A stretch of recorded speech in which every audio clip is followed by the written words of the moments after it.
Hello everyone, welcome to our YouTube channel सर्वजीएस। सब आज के इस वीडियो में हम लोग देखेंगे क्लास 9th का ज्योग्राफी और है हमारा लास्ट चैप्टर जनसंख्या। इससे बनने वाले 50 क्वेश्चन देखेंगे जो बीपीएससी तैयारी 4 में आते हैं और या फिर आप किसी भी एग्जाम की प्रिपरेशन कर रहे हो उसमें आता है।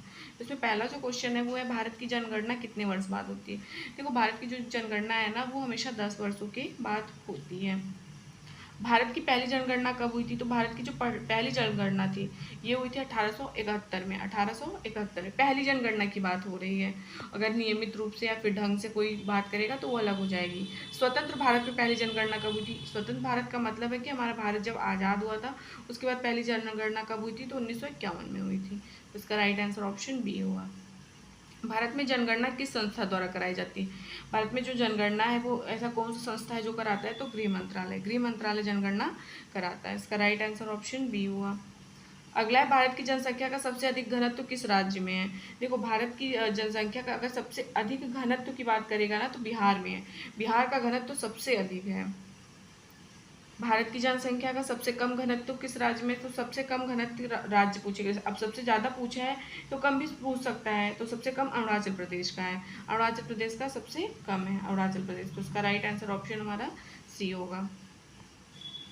अगला है, भारत की जनगणना विश्व की कुल जनसंख्या का कितना लगभग प्रतिशत है? मतलब मान लो विश्व हो गया, इसमें कहीं ये भारत है तो समझ लो इस पूरी जनसंख्या में भारत का कौन सा स्थान है या फिर कितने परसेंट पता है? तो 17%।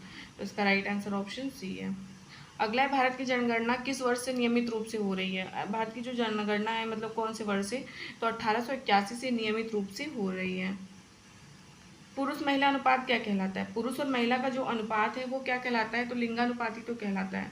इसका राइट आंसर ऑप्शन डी है, लिंगानुपात कहलाता है। लिंगानुपात मापा जाता है। देखो, लिंगानुपात मापा जाता है 1000 पुरुषों पर महिलाएं। 1000 जो पुरुष होते हैं उन पे महिलाएं का लिंगानुपात की कितनी महिलाएं हैं, ठीक है। इसका राइट आंसर ऑप्शन ए है। 2011 की जनगणना के अनुसार भारत की औसत साक्षरता दर कितनी है? मतलब कि कितने पढ़े लिखे लोग हैं, लिटरेसी जो हमारा रेट है वो कितना है 2011 का जो जनगणना हुआ है? तो याद रखिएगा 74.04%। तो इसका राइट आंसर ऑप्शन हमारा सी होगा। भारत की सबसे अधिक साक्षरता दर किस राज्य में है? सबसे ज़्यादा साक्षरता दर ये पूछ रहा है किस राज्य में है? तो केरला में है। तो उसका राइट आंसर हमारा ऑप्शन जो है वो ए है। सबसे कम साक्षरता दर किस राज्य में है? तो वो हमने देखा था, देखो बिहार। बिहार का सबसे कम, लिंगानुपात सबसे अधिक है और साक्षरता दर भी सबसे कम है।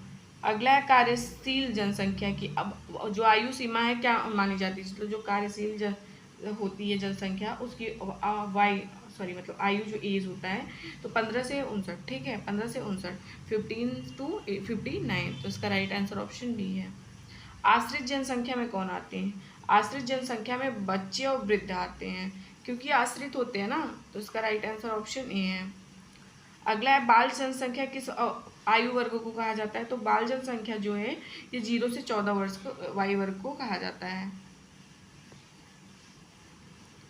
इस ग्रुप को। वृद्ध जनसंख्या किस आयु वर्ग को कहा जाता है? मतलब वृद्ध जनसंख्या जो होती है वो किस 60 से ऊपर, 60 से ऊपर। तो इसका राइट आंसर ऑप्शन सी हुआ। जनसंख्या पिरामिड से क्या ज्ञात होता है? जनसंख्या पिरामिड जो होता है ना उससे जो ज्ञात होता है वो आयु संरचना, आयु संरचना जो है ये ज्ञात होता है, एज स्ट्रक्चर। अगला है, भारत का जनसंख्या किस पिरामिड का है? हमारी जो भारत का जनसंख्या वो किस मतलब कौन से पिरामिड का है? तो याद रखिएगा ये है हमारा त्रिकोणा, ट्रायंगल शेप का है, ठीक है, ट्रायंगल शेप। तो इसका right answer option A, triangle shape ही हो गया, इस तरह का है। वृद्धिशील जनसंख्या पिरामिड कैसा होता है? वृद्धिशील जनसंख्या पिरामिड जो है ना ये चौड़ा आधार होता है। इसका राइट आंसर ऑप्शन ए है।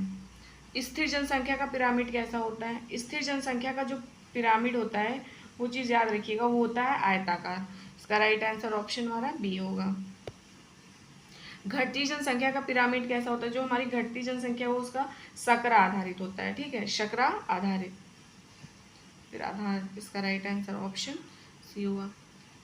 2011 में कुल जनसंख्या कितनी थी? हमारा 2011 का जनसंख्या का वो हुआ था तो कितना उस टाइम पे था? तो याद रखिएगा 121 करोड़, 121 करोड़। अभी तो बहुत बढ़ गए होंगे यार। अगला है, जनसंख्या की दृष्टि से भारत विश्व में किस स्थान पर है? तो दूसरे स्थान पे, पहले स्थान पे चीन है, दूसरे स्थान पे भारत है। जनसंख्या घनत्व का क्या अर्थ है? देखो ये पेट में भी एग्जाम में आ चुका है, मतलब एक कोई एरिया है, उसी पे कितनी जनसंख्या रहती है, तो प्रति वर्ग किलोमीटर की जनसंख्या। तो उसका राइट आंसर ऑप्शन हमारा ए होगा। ये मेरे ही सेट में आया था पेट के एग्जाम में। अगला 2011 में भारत का जनसंख्या घनत्व तो कितना था? तो ये 2011 की जनसंख्या घनत्व तो पूछ रहा है, तो याद रखिएगा यह था 382। इसका राइट आंसर ऑप्शन बी है। 2001 से लेकर 2011 के बीच जनसंख्या वृद्धि दर कितनी थी? 2001 और से लेकर 11 के बीच की बात कर रहा है, तो ये चीज़ याद रखिएगा 17.6%। अगला हमारा जो क्वेश्चन है वो है 1921 का वर्ष भारत की जनसंख्या इतिहास में किस नाम से जाना जाता है? तो जनसंख्या का महान मोड़। तो इसका राइट आंसर ऑप्शन सी होगा। 1951 का वर्ष क्यों महत्वपूर्ण है? तो क्योंकि स्वतंत्र भारत की पहली जनगणना हुई थी ना, स्वतंत्र भारत की पहली जनगणना हुई थी 1951 में। तो इसका राइट आंसर हमारा ऑप्शन बी है। अगला है 1981 की जनगणना किससे जुड़ी थी? जो 1981 वाली जनगणना हुई थी किससे? ये वृद्धि दर में लगातार वृद्धि हो रहा था, ठीक है, वृद्धि दर में लगातार क्या हो रहा था? वृद्धि, ठीक है। इसका राइट आंसर ऑप्शन सी है। जनसांख्यिकी लाभांश किसे कहते हैं? तो जनसांख्यिकी लाभांश की जब बात होती है तो कार्यशील आयु वर्ग की अधिकता, ठीक है। इसका राइट आंसर ऑप्शन सी है। भारत की कितनी प्रतिशत जनसंख्या कृषि पे आधारित है? भारत की मतलब कितनी परसेंट भारत है मान लो, और कितने परसेंट लोग जो है वो सिर्फ कृषि करते हैं? तो 65% लोग, 65%। तो उसका राइट आंसर ऑप्शन डी है। भारत की कितनी परसेंट जनसंख्या ग्रामीण क्षेत्रों में रहती है? तो ग्रामीण क्षेत्रों की बात करें तो 80% लोग ग्रामीण क्षेत्रों में रहते हैं।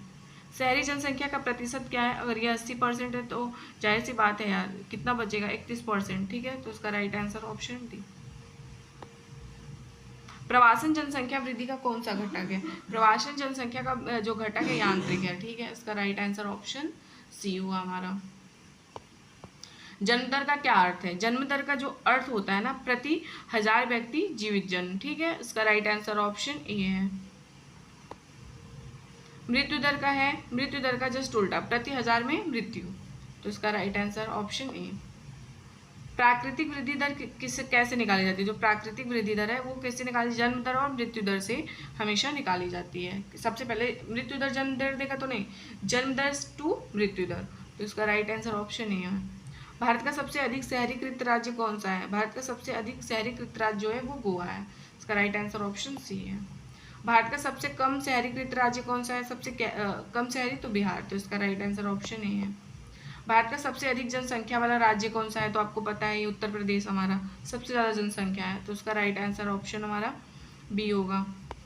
अगला है भारत का सबसे कम जनसंख्या वाला राज्य कौन सा? सबसे कम जनसंख्या अरुणाचल प्रदेश में है। तो इसका राइट आंसर ऑप्शन सी है।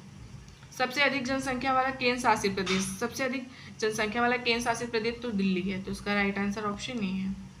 सबसे कम जनसंख्या वाला केंद्र शासित प्रदेश कौन सा है?